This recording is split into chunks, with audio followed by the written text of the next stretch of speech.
Hi, I'm Dutch Schwartz. Today we'll be speaking about the role of CISO, Chief Information Security Officer, and why it's important to create a strong security culture.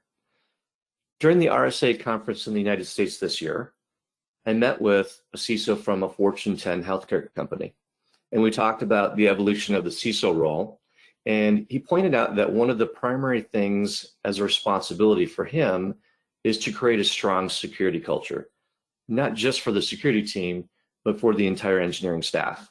I thought his insights were really timely, and so I've built out a strategy and a tactic deck to help you create a culture within your own company. Gary Hayslip is one of the most renowned CISOs and a public speaker and the co-author of the CISO Desk Reference Guide. And he has a great definition of how he sees the CISO role today. Notice that in his definition, he calls out that they're business executives. And this is really a fundamental shift in the way that the CISO role has changed in the last few years. I think this is one of the most accurate and useful definitions, and I would simply add one word to this, and that is culture. So let's talk about what's been happening in the external space of the CISO role. These are the four main drivers that have been impacting the role. First is digital transformation. So we're all familiar with this, artificial intelligence, big data, IoT. You could add mobile applications, you could add AR and VR, and then of course cloud. These are the big levers that are making changes, not just to this role, but to business in general. And the impact of that is that technology is now integral to the business itself. So there was a time period 10 or 15 years ago when if you were a production company or you manufactured things, perhaps technology was not squarely in the middle of all of your business process. But today it absolutely is. If you look at the companies who are succeeding in 2020 in the challenging times that we have, you'll see that technology is really driving those companies who are doing well. The other two things that have made a major impact are frequency of breaches. The frequency of the breaches, the costs related to those, and of course the visibility, because we're highly sensitized to these. Even if you're not in the cybersecurity realm, the average employee and certainly the executives are familiar with these breaches. And let's talk about the last major impact in terms of the CISO from the last 5 years. The major impact is really the reporting structure. The CISO role is the newest role in the C-suite, and really prior to 2009, that title explicitly didn't really exist. There was only a handful of CISOs, and it wasn't really common. And so this is a pretty rapid change, right? Just 6 years ago, 80% of CISOs reported directly to the Chief Information Officer. And in less than 6 years, that has rapidly changed. Today, for enterprise companies in the United States, the majority of CISOs report to someone else. They report to a CEO, a CXO. That could be somebody like a Chief Operating Officer, as an example. In some cases, they report directly to the board. That's more common if it's a smaller company. And then there's a minority today that report directly to the CIO. And this has a major impact, not just on the way the role is perceived, but also what the responsibilities of those roles are. And if we go back to Gary's definition, he really focuses on the fact that today and moving forward in the 2020s, it's really about being a business executive. And to do that effectively, you need to be tied to the business. But how is that happening in companies today? The answer is not very well. Less than 1 in 5 companies have security experts embedded in the business. So this is really an area for improvement. You could call this a business unit liaison, a champion, an ambassador. The terminology doesn't really matter, but the point is you need to find ways to connect directly to the business unit. And when I say business unit, I don't mean just the other IT related teams. So software development, production teams, product teams, if you're a product company, but really all of the business line teams. So you need to think about, how do I engage? And one of the easiest ways to do that is to take people with security expertise and directly embed them into the business. Because the role has been changing, there's a couple of different thought models around what CISOs are and what they do. And I've just illustrated one here from Forrester, but the point really is that there's different models that you should think about.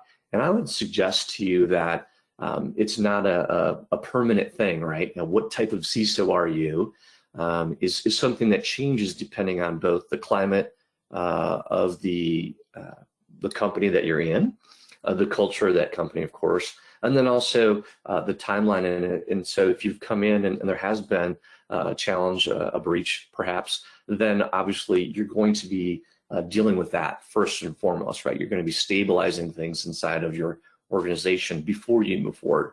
In other cases, you have more traditional businesses who, because of digital transformation and the environment in 2020, they've changed what was perhaps their 3-year plan, and they've condensed that down to 6 months, and they're really leaning towards digital transformation.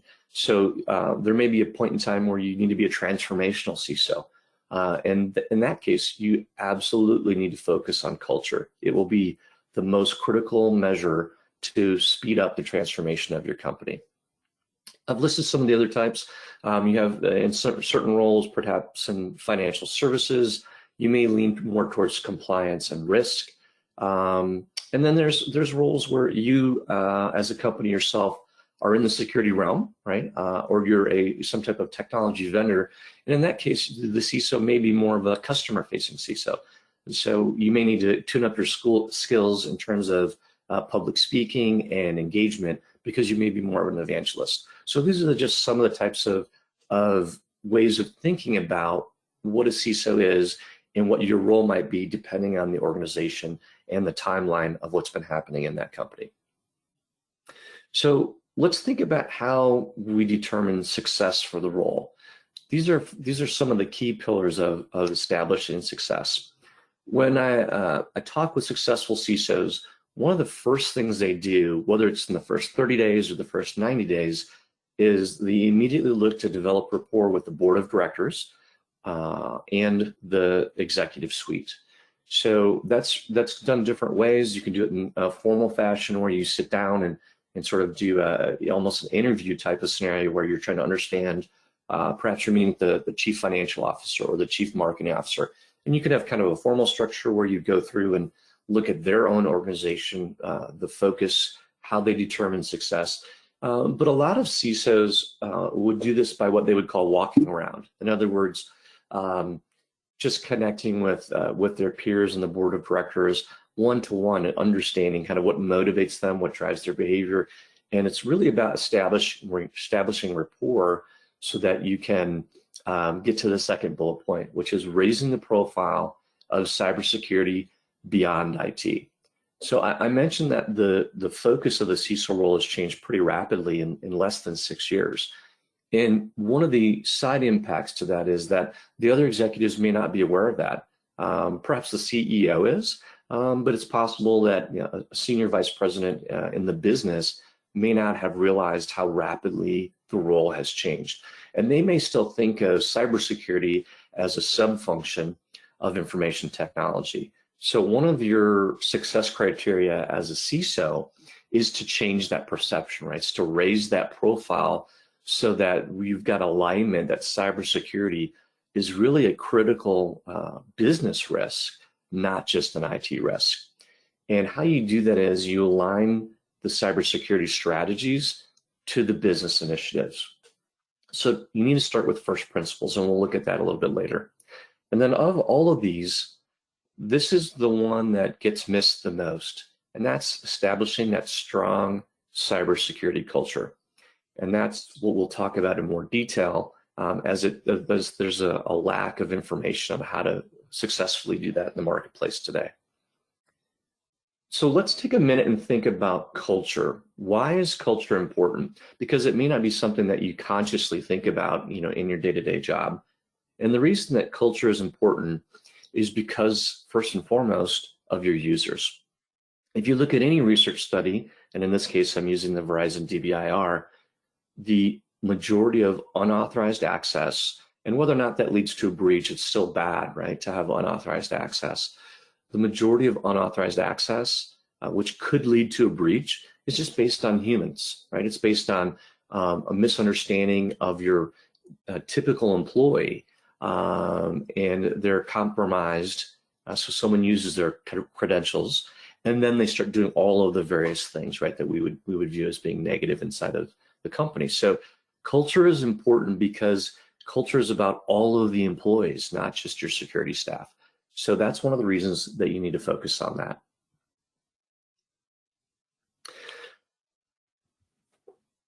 Why does culture impact a typical employee? Let's say that I work in human resources or perhaps finance or legal, right? What we know from the research is that when employees feel like it's a challenging culture and it just doesn't feel comfortable to them, we know that they feel stressed and unhappy and distracted. And so when that occurs, they make more mistakes. And those are the mistakes that lead to credential compromise and the breaches. So that's why you need to think about not just the culture of your own security team, but the security culture for the entire company. So the flip side of that, right, the path forward is to help create a positive culture. Positive culture, it's one of those things that sometimes feels ephemeral because we just sort of say, oh, I know what it feels like, right? So we'll dig a little bit deeper into how do you create that and how do you measure it. But in essence, a positive culture helps all employees feel like they're connected. It lowers their stress. It increases their happiness. It improves their focus. And all of those are positive outcomes in terms of minimizing mistakes and minimizing breaches. So we talked about how culture impacts the average employee, right? The rest of the employees. Let's talk about culture specifically in the security team. There's interesting research that shows that poor culture diminishes creativity. And here's a framework that you can use to think about this. This is called the threat rigidity.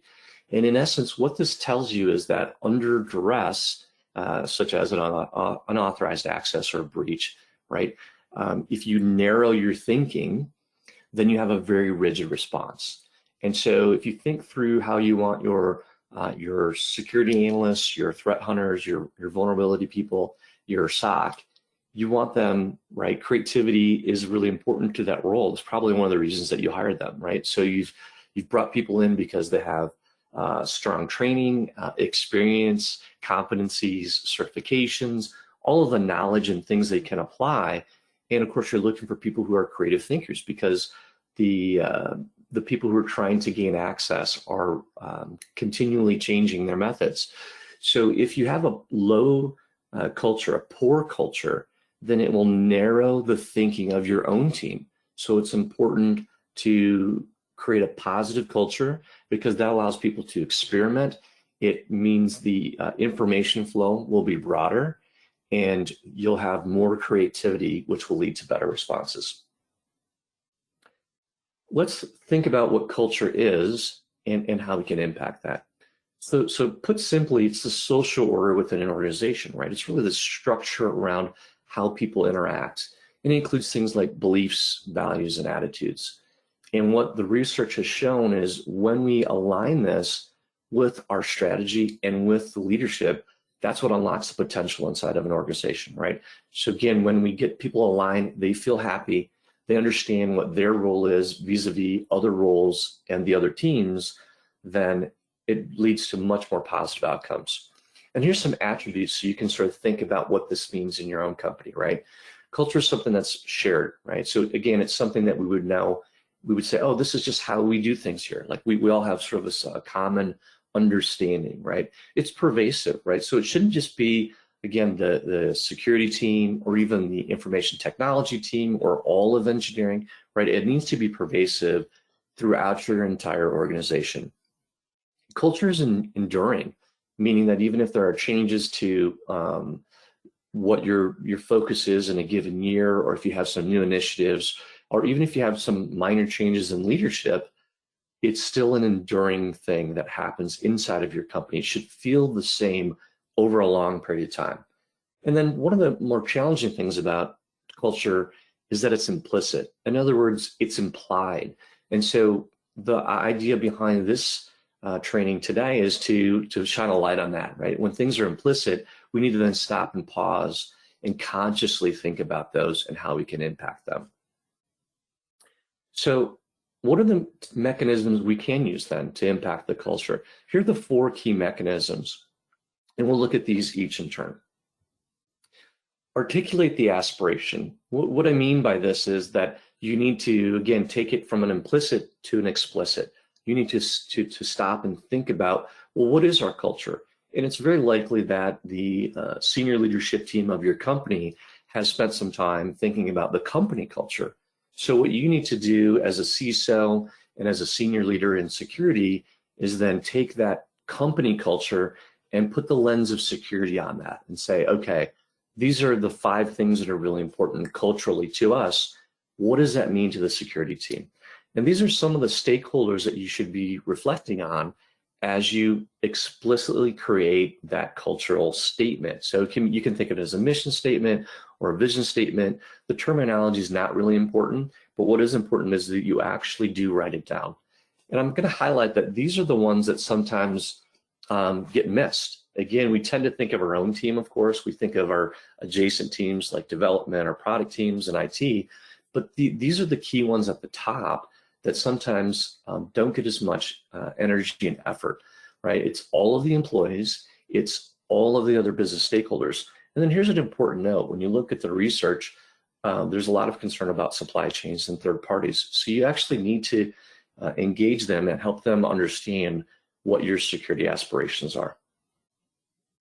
The second pillar of culture is selecting and developing leaders. And this seems pretty obvious, but you do need to consciously spend time in thinking about not just succession planning and what the flexibility should be within your own team, but you need to think about how do we onboard employees, how do we select for employees that not only technically match, but also are a good fit for our culture. And it's important for us to also, create that culture where they feel comfortable on asking questions, gaining new certifications and knowledge, and growing. So here's a great definition from Dustin Wilcox, who's a CISO for a healthcare company.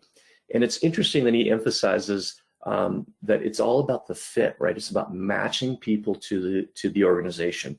And so that should be something, whether you're hiring for an intern or somebody who's entry level to a mid-level engineer to your most advanced threat hunter, you need to think about that cultural fit.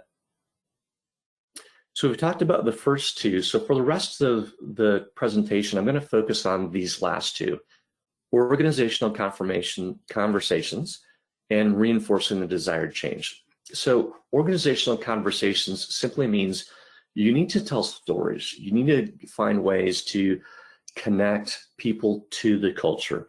And one of the techniques that you can use to do that is to give examples. So we might say, oh, we had an excellent situation where this employee, behaved this way, and here was the outcome. So you can call out things that happen, and you should tell the frontline managers and leaders to gather those, positive moments, right, where people are reinforcing that culture.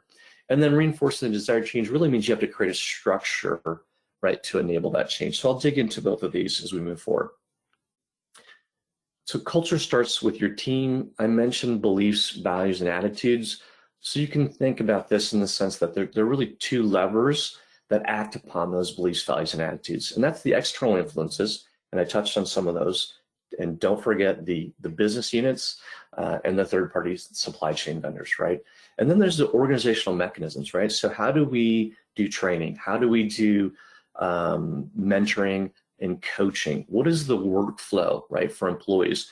What about when employees move from a different department into our department? How do we bring them on and bring them into the culture specific to our security team? So this is just a rubric you can think about. But the output, of course, on the right is the behaviors, right?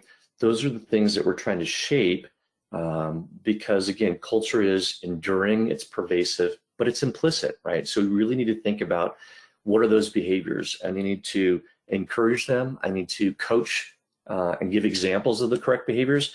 And then when they occur, we need to highlight those. It's really important to call those out again, for all employees. So how do we communicate this to our team? These are 4 high-level initiatives that you can use to create the culture with your own team that you then build on to move this into the rest of your organization. So let's talk about a couple of key things here, right? You need to, you owe some things to your team. And this is whether you're a manager or a director or an executive director, a country manager or a CISO, right? These are some things that you sort of owe sort of as a social contract to your own employees, and it creates a virtuous cycle where then they will be engaged and they'll feel like it's a positive culture. So I'll go into those in more detail. You also need to make sure that the strategies are tied directly to the business initiatives. You need to use ambassadors, or you could call them champions or liaisons. And you should think about gamifying, especially to keep people engaged. It's important to use creativity to keep them engaged. And then you need, of course, create a baseline. So let's dig deeper into these. Providing your team with direction, purpose, mentoring, and motivation.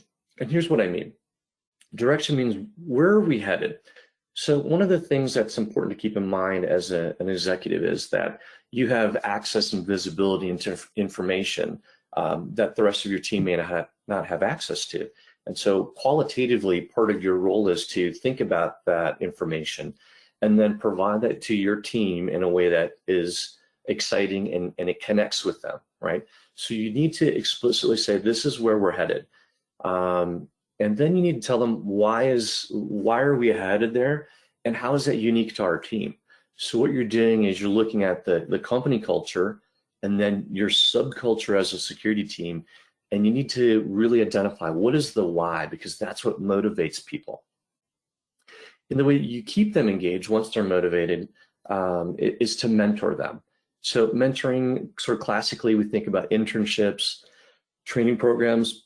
Certainly formal certifications is important. So not only when you're bringing those new leaders and employees in, but also once they're inside of your company. So once they're on your team, what is your plan to continue and further their education, right? That's really important, and you should make sure that they understand what that path is.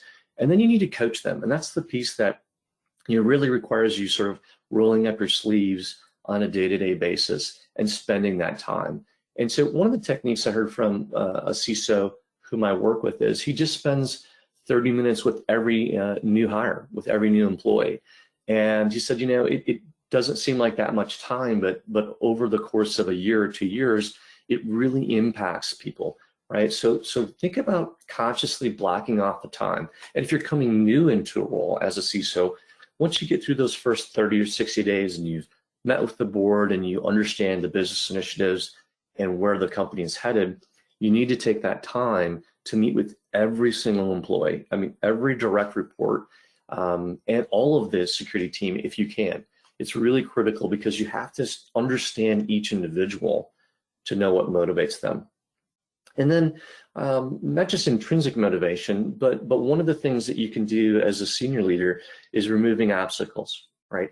As an employee, you don't typically have the ability to do that, again, because of the social order and the structure, right? So one of the ways that you keep people motivated is to anticipate obstacles and help remove those, even if the employee doesn't ask.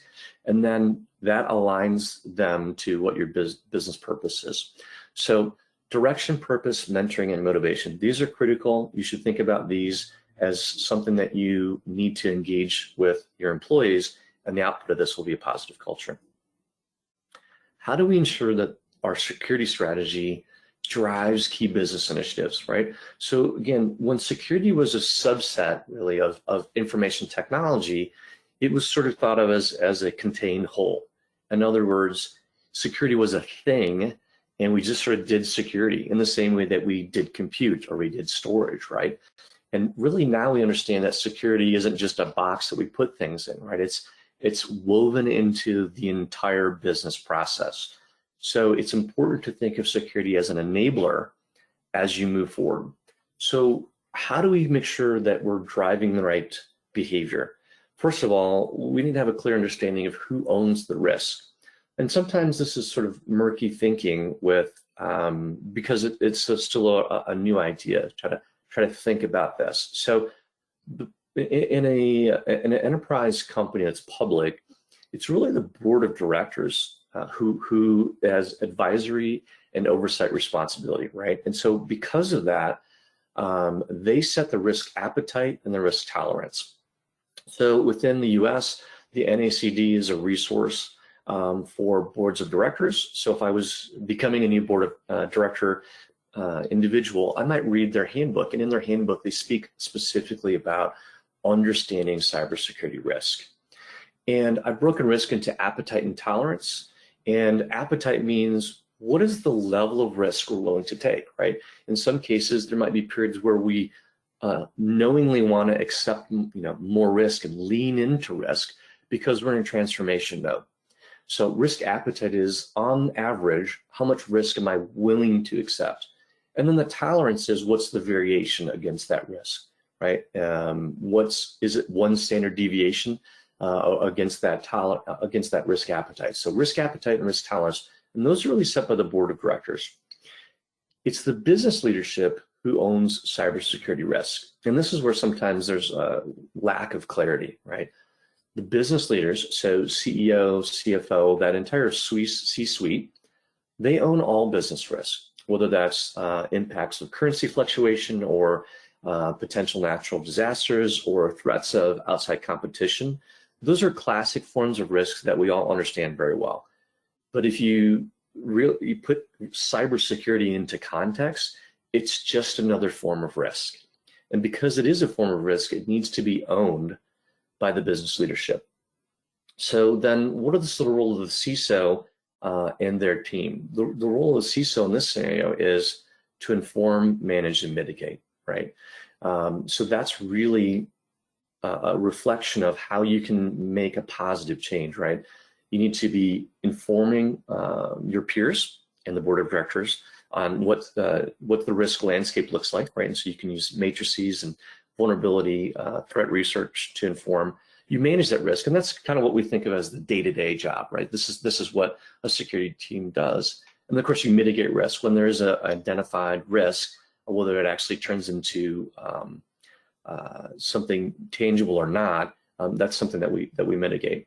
And again, to bring it home, we have to support and enable the business. You need to spend the time with your peers and make sure that we're coordinated. The third way that you can improve the security culture is to create ambassadors and use gamification. So ambassadors, I mentioned at the top that only 1 in 5 businesses have some kind of liaison inside of the business. So this is something to think about. If you can align with the executives, can you establish headcount for people with security expertise and certifications and training and understanding? Can you embed those directly? Let's say that you had 5 product teams. Ideally, you would put somebody in each of those teams who's a direct day-to-day interactions with those teams.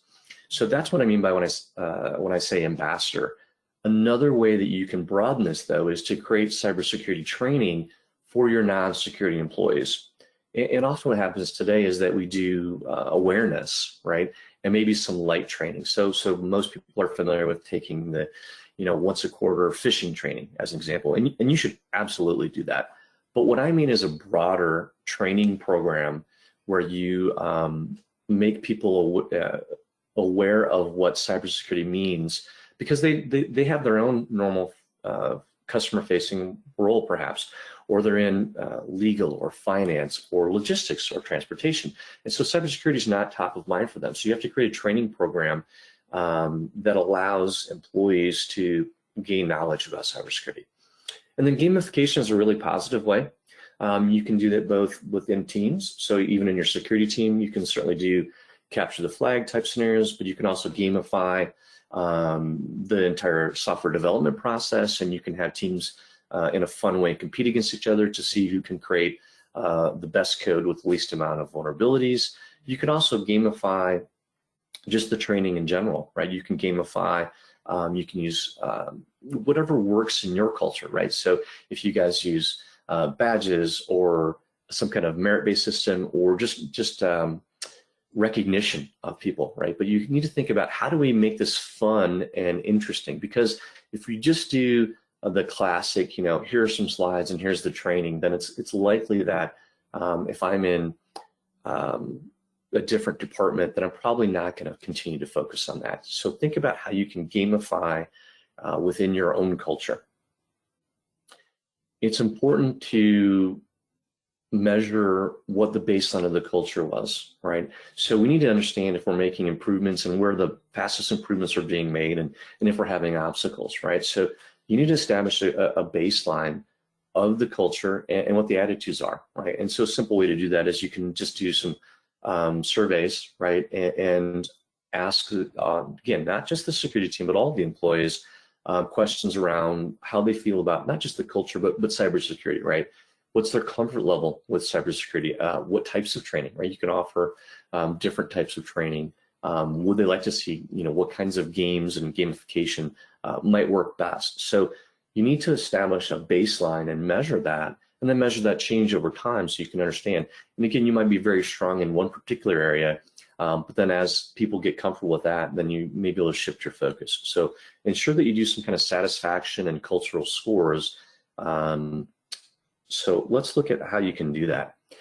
One thing that helps a lot is if you think of your own employees as customers, right? So if you think of the rest of the staff outside of the security and dev and product teams as your customers. So if you put them first, that helps.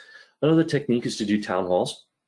So if there's, as you try to build out those stories around culture and what positivity looks like, you can do that at a town hall, and that's very effective, right? You can bring people their activities and the positive behaviors and shine a light on those, right?